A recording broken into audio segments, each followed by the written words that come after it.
between Keontae Johnson and Noel for Kansas State, like, I am blown away. Like, Noel is he's 5'8", 5'9". He is Mighty Mouse. Smaller than you. Yo, but he makes so many. I mean, from Harlem, Key, playing at Madison Square Garden, like every single possession, I was on my feet last night watching him down the stretch because he just made electrifying plays, man. I mean, he's going against a Michigan State team that loves to draw a line in the sand, loves to, Tom Izzo's teams, so tough. The game goes into overtime, but every single play, this kid had the ball in his hands, making things happen. It was literally one of the most electrifying games I've watched in the tournament. Hey, Jay, have you ever had anything close to 19 assists? No. How hard is that? Like, give me a, I don't know, how hard is it to have 19 assists? I mean, Key, as I'm saying, pretty much you're going for 36, 45 points you're accounting for alone with your 20 points. So out of the 98 points, you're accounting for 68 points. That's nuts. 68 of the 98 points. So your How does team that happen, though? I'm just saying the ball's in his hands all the time. Making it happen. It's in his hands all the time. Like, you watch him play every single possession. Either he's in an ISO or he's turning the corner. And there was one play, Key, in particular in the late second half of the game where it might have been overtime. I don't know, because of all these games last night. It's crazy. But it was a critical juncture of the game. And you're looking at him and his head coach. His head coach is on the sideline. And his head coach and him are yelling at each other. Like, literally, you see him like it's almost as if they have confusion with what set they're running. But it was almost like a setup, right? Because there's a guy on the wing who literally had a backdoor cut. And in the middle of him yelling at the coach, he just throws a lob at the rim. And the kid catches the bang. And it was like it just started trending last night. It was a crazy game with the way they won down the stretch, man. And I got to tell you, like, I'm becoming a K-State fan. I'm becoming a K-State fan. I was rooting for Michigan State because of Izzo, who's a friend of the show. Of course, by the way. I was rooting for Tom Izzo, too. Who knows why you start rooting for a certain team? It just happens, right? And they were right there, too, man. Walker and Hogarth played a hell of a game. They were right there. I almost, by the way, Keith, speaking of burning the candle at both ends, I almost watched that game with Jay. But at the 11th hour, man, I had to call an audible. Man, I'm too tired. I had to stay home and watch it on the couch. I know. Drink some coffee. Dude, but right here, mother's milk to me. So that was the early game, and then you get Gonzaga and UCLA, Jay. I mean, you also have FAU beating Tennessee, which was a hell of a game. Yep. I mean, yeah, that was I don't know. FAU Tennessee it doesn't. What do you mean? It just doesn't. It didn't get me in terms of the two names, I guess, of the schools. It just didn't get me to want to jump up out my seat to watch. And Tennessee, as hard as it did with the UCLA or the Michigan State game, it made me want to jump up and get out of my seat. You guys are tripping. Don't say you guys are all tripping. No, don't say you guys. Say me. Okay, Keyshawn Johnson, you are tripping. I didn't say my first and last name. Yo, when George Mason went to the Final Four, it was one of the most exciting aspects of the tournament. When Chicago Loyola got deep in the tournament to the Final Four, it was one of the most exciting things in the tournament. But see, I didn't say it wasn't exciting. It just, for me, I guess, I don't know. I just didn't. Well, it was an appointment must see, I guess. I guess for some reason, Chicago Loyola. What was it? What's her name, Jay? Sister Mary Jane. Sister Mary Jane. That was part of the allure for me, was to be able, for whatever, she's not playing or coaching, but it was one of those deals where it's like, is it Mary Jane? I want to see that up. It's Sister Jean. Sister Jane. Look, it's one of those. I throw a Mary Jane. Mary Jane, you decided to call. I may have called her that. Why would that Mary name Jean, be on your mind? Mary Jean. Where does that there it come is. from? But you see what I'm saying, OJ? Yeah. It got me wanting to watch it. Tom Izzo got me wanting to watch Michigan State. You know, the brand of UCLA and the Zags, they Sister got Jean, me. There it is. Sister Jean. Mary, yeah, that's wrong. It's okay, man. It happens. It's okay. I'm calling her Sister Mary Jean. Mary Jean. You knew it was. Look, it was close enough. I knew, you knew, and everybody else knew exactly. But Key, what look, you were talking FAU about. was about a 2-1 underdog, give or take, and they were. I think Tennessee was favored by 4.5 points, something like that, right? Like, that's a pretty big upset.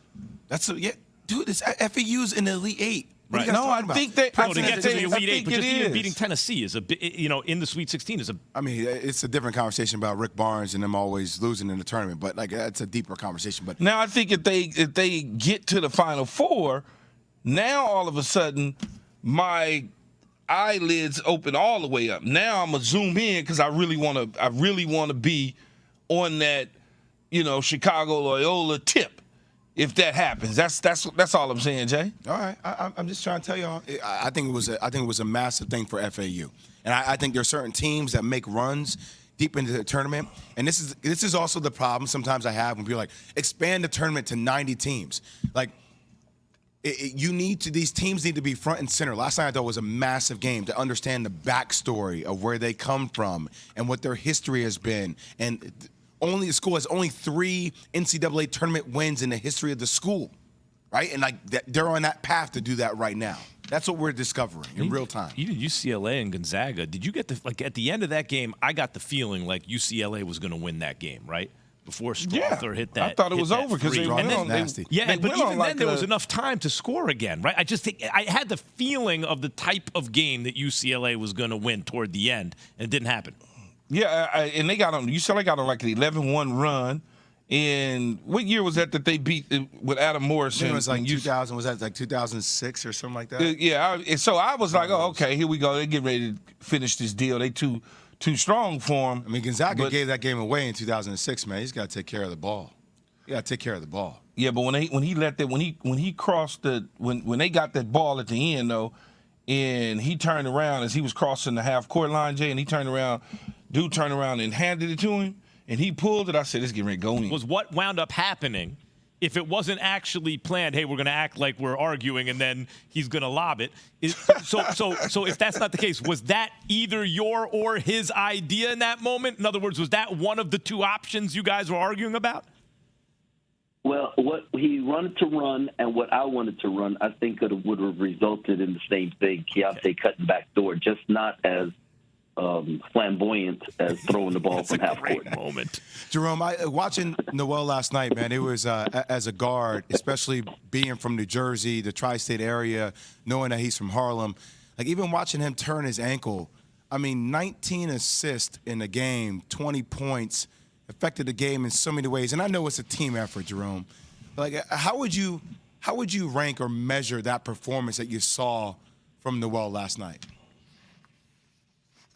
Well, I thought the 27-9 against Kentucky was spectacular, right? But last night, both teams were playing at a very high level, right? And just to be able to answer the bell every time they scored, he made a play to help us.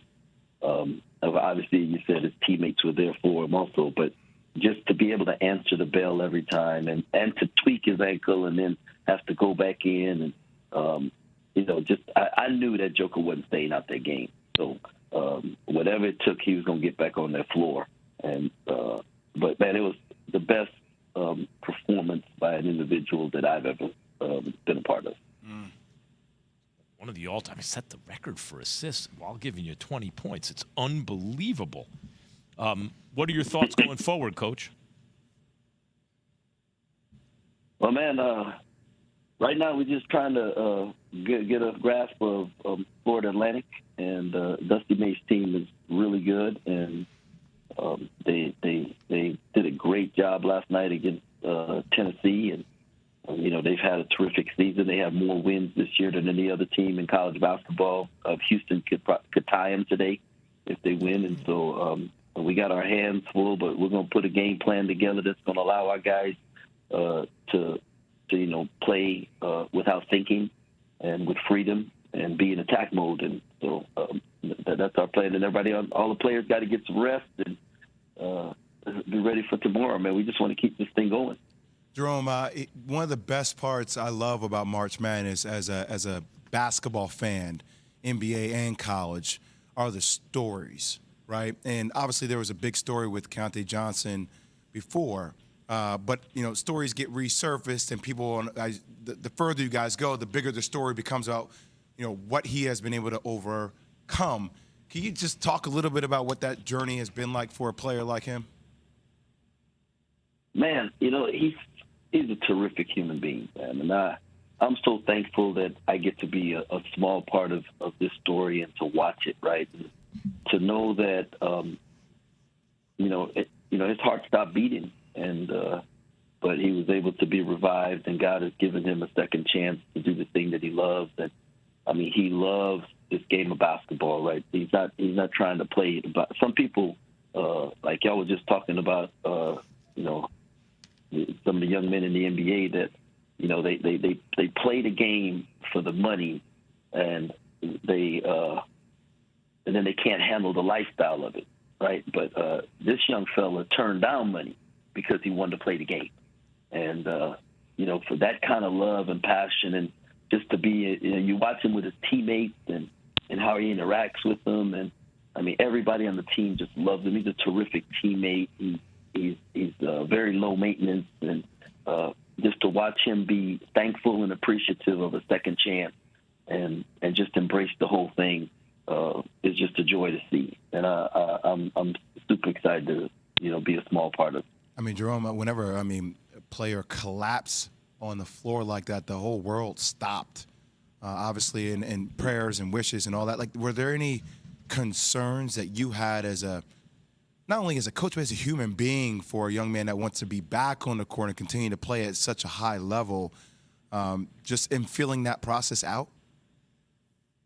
Hey, that's a great question, Jay. And I'm thankful that one of the reasons why him and his family chose to come to play for me and for us and our staff is because I have been through this, 3 other times with athletes while I was at Baylor. Which team impressed you the most yesterday? Man, I was impressed by at least 3, but I think the Kansas State game really did something to me. And to watch Marquise Noel be able to put up the numbers that he put up, and when he twisted his ankle, everybody thought the game was over. I thought the game was over because when he went out, the momentum just absolutely shifted. His team did not look the same. They were out of whack, turning the ball over. It just didn't look like Kansas State. But for him to come back in the game, he hit the 3 as soon as he got the rebound, but he retwisted it. And he was hobbling up the court and still able to tough it out and play the last 8 minutes on a sprained ankle that looked pretty serious because he couldn't run when he got back on the court. So I thought the game was over. But for him to still be able to tough it out, he's from New York, and to put up the performance that he did, that right there was so impressive to me. That was probably one of the top performances we've ever seen in the NCAA tournament. But, outside of that, UConn looks great. Gonzaga, Drew Timme looked amazing. It was Florida Atlantic looked good too. But I would say that Marquise Noel's performance on a bad ankle was so amazing. Yo, King, take me on the court for a second. Geek out with me, right? Because you had stuff to you, man. Like you had a bag to you. You had different moves and counters to the counters. What is it about the way he moves on the court that creates so much space? How does he create so much space on the court? Yeah, so for Marquise Noel, number one, I think he's 5'8", right? He's legit 5'8", 5'9". So anytime you're guarding a shorter player, they automatically have the advantage because of that angle. And they always say lowest player wins. And he's lower to the ground because he's so short. So he automatically has a driving angle that makes it hard. However, there's times last night, when he twisted his ankle, there's times where he'll get jammed up because he's so short. So where if you just be able to keep him in front of you, keep him at a distance, you can contest. But then he also, if he drives by you, the thing that makes him so dangerous is his passing. That's what opens up everything else because you have to turn him into a scorer. Same thing. We played against Trae Young in college. The thing our coaches told us was he can score and he can pass. We have to take one of them away. So Marquise Noel is the same thing. He had 20 points, 19 assists. You have to either make him a true scorer and stay attached to everybody else, or you have to make him a passer and not allow him to score and take away his scoring. But you can't allow him to do both. King, is this the year for Gonzaga? Every single year it seems like we say that, but it sounds like now, sitting at the 3 seed, that they might all of a sudden be their year. I think that's funny. We say that all the time. We think this Gonzaga team is going to go all the way. They get there, and then they all end up letting a lot of people down. I mean, I think they looked good last night. Thanks for watching ESPN on YouTube. For live streaming sports and premium content, subscribe to ESPN+.